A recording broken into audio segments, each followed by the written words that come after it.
मयंक एक multinational company में branch manager की जॉब करता था। एक दिन मयंक को ऑफिस से घर जाने के लिए लेट हो गया था। सर्दी की मौसम होने के कारण रात भी जल्दी हो गई थी। ठंड भी बहुत शुरू हो चुकी थी।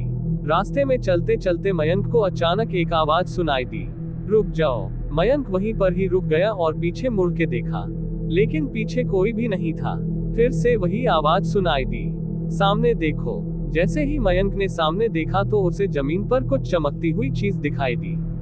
मयंक दौड़ के उस चीज के पास गया और देखा तो यह कोई साधारण चीज नहीं थी, बल्कि एक चमकता हुआ हीरा था। उसने वह हीरा अपने हाथ में लिया। उसकी चमक देखकर मयंक की खुशी का ठिकाना ना रहा। लेकिन मयंक को कहाँ पता था ये कोई साधारण है या नहीं, बल्कि एक मायावी हीरा है।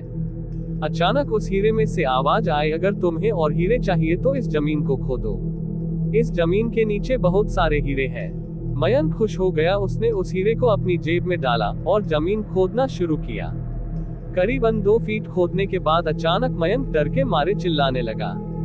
इसके कारण उसका संतुलन खो गया और जमीन पर गिर पड़ा, क्योंकि उस गड्ढे में से हीरे मोती नहीं बल्कि किसी इंसान का कटा हुआ सर मिला।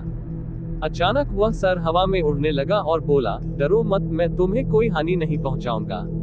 मैं तुम्हें बहुत सारे हीरे जवाहरात भी दूंगा। बस मेरी बात ध्यान से सुनो, मैं जहां जाता हूं वहां मेरे पीछे आओ। फिर वह सिर हवा में उड़ा और जंगल की ओर बढ़ने लगा। करीबन 1 किलोमीटर चलने के बाद वह सिर रुक गया। मयंक भी रुक गया। फिर उस सिर ने मयंक से कहा, इस जमीन के भीतर बहुत सारे हीरे मोती जवाहरात छुपे हुए हैं। इस जमीन पर खोदना शुरू करो।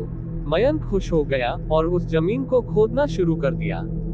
खोदते खोदते उस जमीन के नीचे हीरा मोती तो नहीं मिले, बल्कि उस सिर का कटा हुआ धड़ मिला।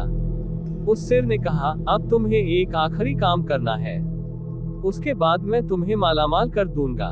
तुम्हें कहीं से भी 1 लोटा खून लाना होगा।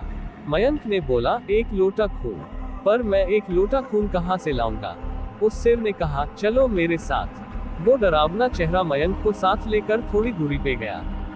वहां उसे एक इंसान को जाते हुए देखा। वो सिर बोला, उस इंसान को मारकर उसका खून ले आओ। मयंक डर गया और बोला, नहीं नहीं, यह मुझसे नहीं होगा, मैं यह नहीं कर सकता।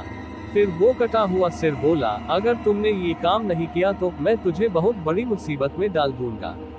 फिर तुम्हारी पूरी जिंदगी नर्क बन जाएगी। मयंक ने हाथ जोड़कर उसे कहा, मुझे माफ कर दो। अगर मैंने उसे मारा तो मुझे पुलिस गिरफ्तार कर देगी और मुझे जेल जाना पड़ेगा।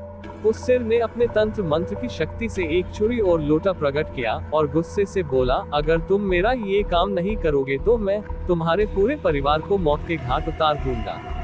मयंक ने मजबूरी में आकर उस आदमी को मार डाला और उसका खून लेकर उस सिर के पास गया। वो सिर खून को देखकर बहुत खुश हुआ और बोला, ये खून मेरे शरीर पे डाल दे। उस सिर के कहने पर मयंक ने खून को उसके शरीर पे डाल दिया। फिर कुछ ही देर में वो कटा हुआ सिर उस शरीर पे जुड़ गया। ये सब देखकर मयंक की हालत अब खराब होने लगी। वो उस भूत को देखकर काफी डर गया।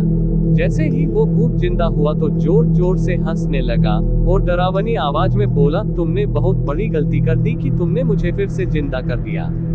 अब मैं सिर्फ तुम्हें ही नहीं बल्कि इस पूरे शहर को मौत के घाट उतार दूंगा। डर के मारे मयंक के मुंह से आवाज भी नहीं निकल रही थी। वो अपने जान बचाने के लिए वहां से दौड़ा, लेकिन उस भूत ने छलांग लगाकर मयंक को जमीन पे गिरा दिया और बोला, मुझे बहुत भूख लगी है, अब मैं तुम्हारा मांस खाऊंगा। जैसे ही उस भूत ने मांस खाने के लिए आगे बढ़ा कि तुरंत ही उसका सिर धड़ से अलग हो गया। मयंक समझ नहीं पाया कि आखिर यह चमत्कार हुआ कैसे। जब मयंक ने पीछे मुड़कर देखा तो एक अघोरी बाबा खड़े थे। उस अघोरी बाबा ने कहा, जब तुम उस आदमी को मारकर उसका खून ले जा रहे थे तभी मैंने देख लिया था और समझ गया कि कुछ तो बुरा होने वाला है। इसीलिए मैं तुम्हारे पीछे पीछे यहाँ तक चला आया और मैंने अपनी मंत्र की शक्ति से उस भूत को फिर से मार दिया। अब तुम निश्चित होकर अपने घर जाओ, अब तुम पर कोई खतरा नहीं है। आज भी मयंक उस बात को याद करता है तो उसकी रूह तक कांपने लगती है। दोस्तों, आपको ये कहानी कैसी लगी प्लीज हमें कमेंट करके जरूर बताएं। दोस्तों, कहानी अच्छी लगी हो तो प्लीज चैनल को सब्सक्राइब कर दो। आपके सब्सक्राइब करने से मेरा हौसला अफजाई होता है। आपसे हाथ जोड़कर गुजारिश है।